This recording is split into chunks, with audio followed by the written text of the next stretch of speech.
Nos países mais carentes, aproximadamente 25% das crianças se envolvem em trabalho infantil. A Nestlé, maior gigante alimentícia global, extrai milhões de galões anualmente do sul da Califórnia. Seria justo usar seu produto onde a água é imprópria?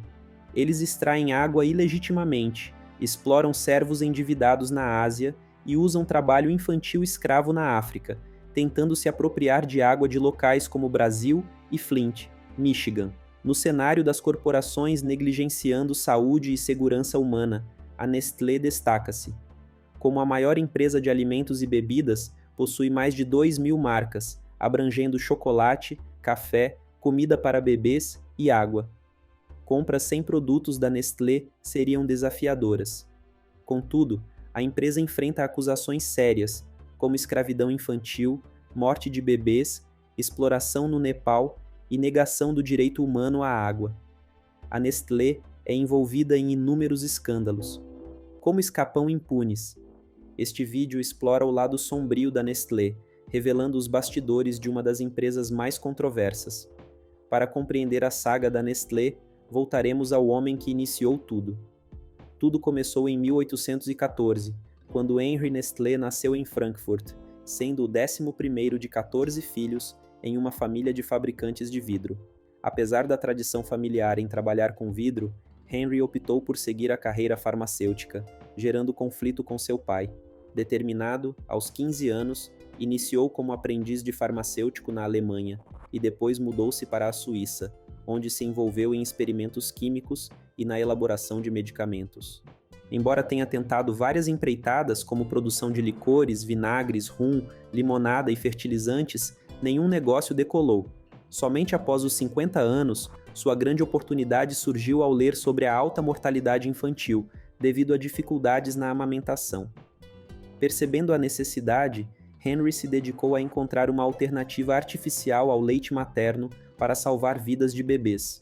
Motivado não apenas pela tragédia alheia, mas também pela saúde debilitada de sua esposa, Henry iniciou experimentos para criar uma fórmula para bebês. Em 1867, alcançou sucesso ao desenvolver uma mistura de leite de vaca, farinha e açúcar como substituto para o leite materno natural.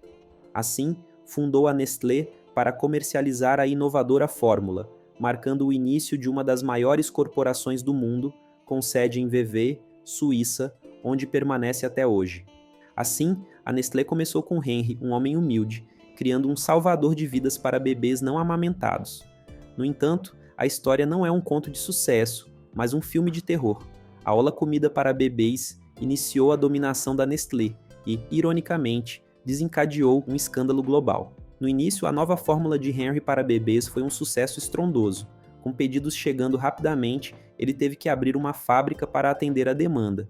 Com o sucesso, Henry se associou a um chocolatier suíço, lançando o primeiro chocolate ao leite em 1875. Rapidamente, Henry passou de farmacêutico desconhecido a um dos homens mais ricos da Suíça. Tudo isso tornou-se demais para Henry, que queria relaxar. Assim, alguns anos depois, ele se aposentou e vendeu sua empresa. Os novos proprietários tinham grandes planos, fundindo-se em 1905 com um concorrente chamado Anglo-Suisse.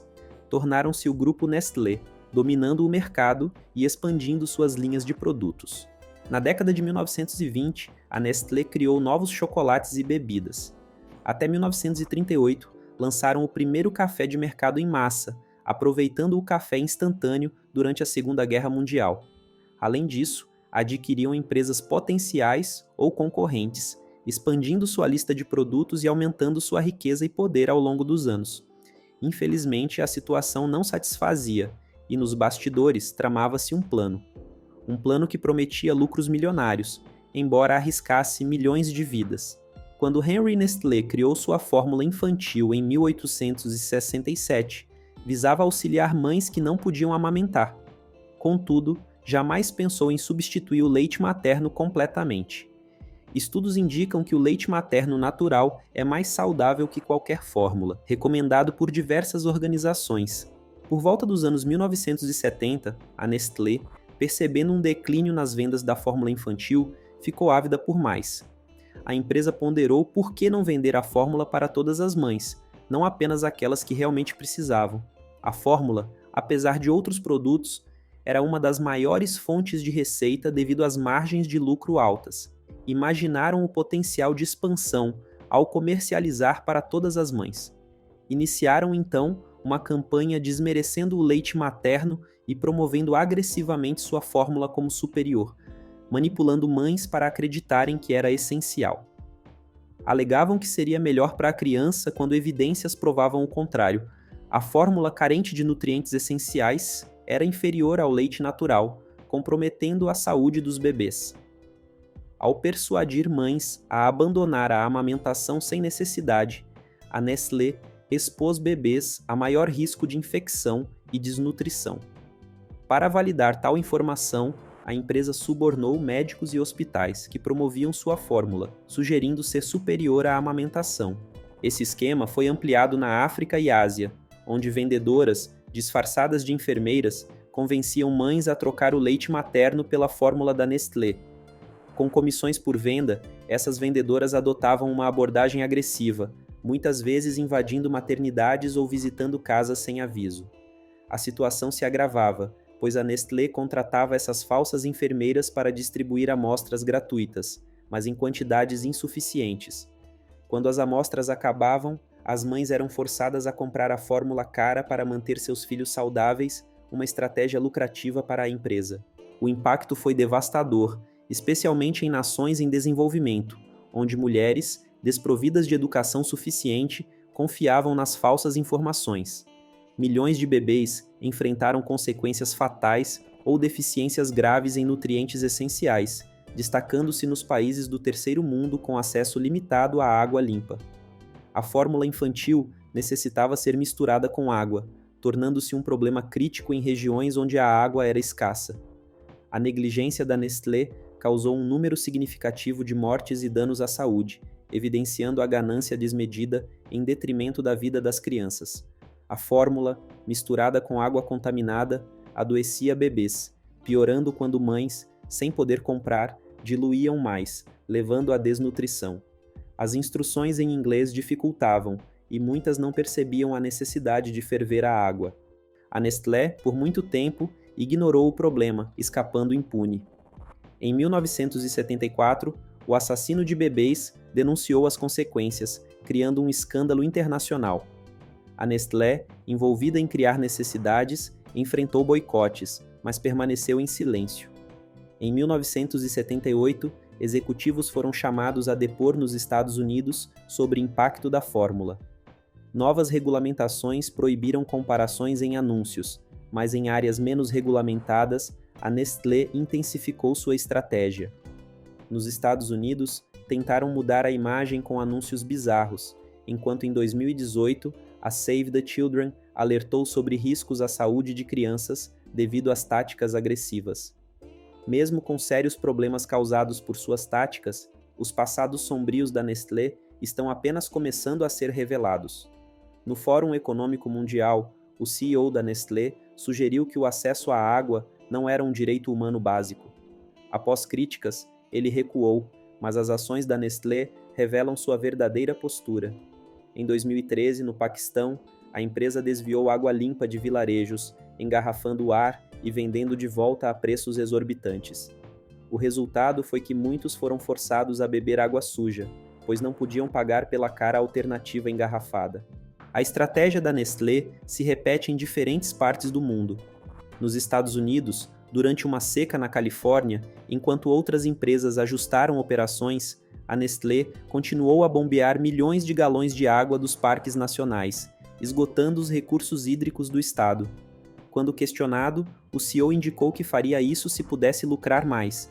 No Michigan, a Nestlé retirava grandes volumes de água, pagando muito pouco em comparação com os danos causados. Um juiz ordenou a interrupção das operações devido aos impactos ecológicos. A Nestlé, com a maior operação de engarrafamento de água do mundo, possui mais de 50 marcas, incentivando a busca por lugares com água limitada para criar escassez e aumentar a demanda. Essa abordagem, semelhante a situações fictícias como vista em Mad Max Estrada da Fúria, ou até mesmo no programa britânico, Only Fools and Horses, destaca a estratégia da Nestlé. A empresa engarrafa água proveniente das mesmas fontes municipais da água da torneira, mas a comercializa como se fosse de fontes exclusivas, permitindo-lhes lucrar enormemente com a água da torneira glorificada. Portanto, as ações da Nestlé, apesar das negações e retratações públicas, revelam uma busca incessante por lucro, muitas vezes à custa do acesso à água limpa e essencial para comunidades em todo o mundo. Quando você escolhe uma barra de chocolate, raramente pensa em como ela foi feita. No entanto, a Nestlé foi flagrada usando trabalho forçado e escravidão infantil nas fazendas de cacau. Essa exploração passou despercebida por um tempo, resultando em custos baixos e lucros elevados. Em 2000, um relatório revelou que a Nestlé comprava chocolates produzidos com trabalho escravo, ciente de crianças escravizadas em suas plantações, uma prática compartilhada por outras grandes empresas de chocolate. Prometeram acabar com a escravidão até 2005, mas falharam. Em 2005, o International Labour Rights Fund processou a Nestlé e outras empresas em nome de crianças malianas traficadas para a Costa do Marfim. A Nestlé alegava ser difícil monitorar todas as atividades nas plantações, mas prometia melhorias. No entanto, em 2010, o documentário O Lado Sombrio do Chocolate expôs crianças sendo retiradas de casa e forçadas a trabalhar em plantações. Em 2020, uma investigação revelou crianças de 8 anos colhendo café para um fornecedor da Nestlé, trabalhando 7 dias por semana, carregando sacos pesados e recebendo $1 por hora. Apesar disso, a Nestlé continuou negando conhecimento e afirmou tentar corrigir a situação. A história revela uma triste verdade. Enquanto o consumidor saboreia o chocolate, as condições desumanas persistem nas plantações, evidenciando a necessidade de responsabilidade e mudanças efetivas na indústria do cacau. Em justiça, a problemática vai além da Nestlé, mas é evidente que a empresa, ciente dos desafios trabalhistas há décadas, podia fazer mais. Sua reação parece ocorrer apenas quando a publicidade negativa surge, como ocorreu na Etiópia em 2002. Ao exigir $6 milhões do empobrecido governo etíope, a Nestlé baseou sua reivindicação na nacionalização de ativos ocorrida nos anos 70. Embora o negócio nacionalizado fosse adquirido posteriormente pela Nestlé, a exigência era legal. A ironia reside no fato de que, na época da demanda, a Etiópia enfrentava uma fome devastadora, ameaçando 15 milhões de vidas. O país, imerso em extrema pobreza, viu-se desesperado por recursos. Os $6 milhões poderiam proporcionar água potável a milhões de etíopes e salvar vidas. Embora consciente da situação e tendo feito cerca de $65 bilhões em vendas no mesmo ano, a Nestlé, inicialmente, recusou-se a abrir mão da quantia. Mesmo sendo uma insignificância para a empresa, afirmaram ser uma questão de princípio, ignorando o impacto humanitário que poderiam ter ao abdicar desse valor. No entanto, quando a história ganhou destaque na mídia e a ameaça de boicote surgiu, a empresa agiu rapidamente, quitando uma dívida de $1,5 milhão e prometendo reinvestir na economia nacional. Parecia claro que, sem o potencial pesadelo de relações públicas, não teriam recuado. Mas as controvérsias da Nestlé não se limitaram a isso. Em 2012, o Bureau de Concorrência investigou a empresa por manipulação de preços. Alegou-se que a Nestlé fez acordos com outras empresas de chocolate para manter preços altos, negando qualquer conspiração, mas concordou com um acordo de 9 milhões no ano seguinte. Poderíamos listar mais acusações, como a disputa sobre a ração para cães da Nestlé Purina Pet Care, causando doenças e mortes, ou as preocupantes estatísticas de poluição associadas à Nestlé. Devido a esses escândalos, muitos tentaram boicotar, mas a vastidão da empresa torna isso difícil, pois ela domina diferentes categorias em quase todos os países. Com vendas em constante crescimento e expansões, a Nestlé enfrenta críticas, mas seu alcance global a torna praticamente imparável.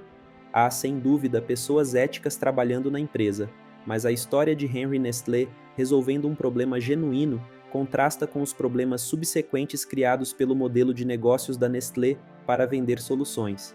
A Nestlé é realmente uma gigante global com influência em todos os cantos do mundo.